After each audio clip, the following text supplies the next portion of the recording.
Dans la plupart des véhicules, il y a deux courroies principales aux fonctions bien différentes. La première est la courroie de distribution. Présente sur la plupart des véhicules, elle permet la synchronisation du mouvement des soupapes et des pistons lors du cycle de combustion et permet aussi d'entraîner la pompe à eau. Cette synchronisation est indispensable pour que le moteur tourne parfaitement. Cette courroie est heureusement à changer très rarement. Selon les véhicules, entre 65 000 km et 240 000 km. Il est préférable de la changer en même temps que le galet tendeur, le galet enrouleur et la pompe à eau.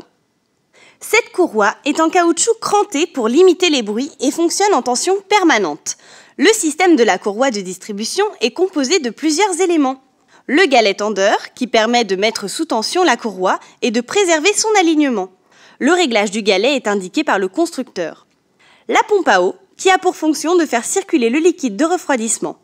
Sans elle, le moteur chauffe et casse. L'opération de changement de votre courroie est très périlleuse et très complexe, même pour un amateur averti.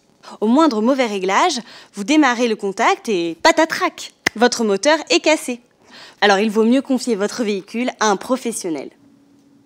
La seconde courroie est la courroie d'accessoires qui entraîne les accessoires tournants du moteur, comme l'alternateur, la pompe de direction assistée, etc. Il existe deux types de courroies, les courroies trapézoïdales et les plus modernes, les polyvées. Le contrôle de l'usure de la courroie se fait de manière visuelle. Il est préférable de la changer quand on commence à voir apparaître ces symptômes. Des dents creusées ou usées, des craquelures au dos de la courroie, un décollement des dents, une courroie huilée. Il est possible de la changer soi-même. Pour ce faire, il faut débander la courroie à l'aide du tendeur. Ce dernier peut être automatique ou manuel selon les véhicules. Pour un tendeur manuel, il faudra remonter la courroie en effectuant un réglage de la tension. Moteur en route, tendre la courroie progressivement jusqu'à la disparition du couinement. Voilà, tout est dit pour les courroies. N'oubliez pas qu'une courroie démontée ne peut jamais être remontée, car elle ne supporterait pas une nouvelle mise sous tension. À chaque démontage, il faut remonter avec une nouvelle courroie.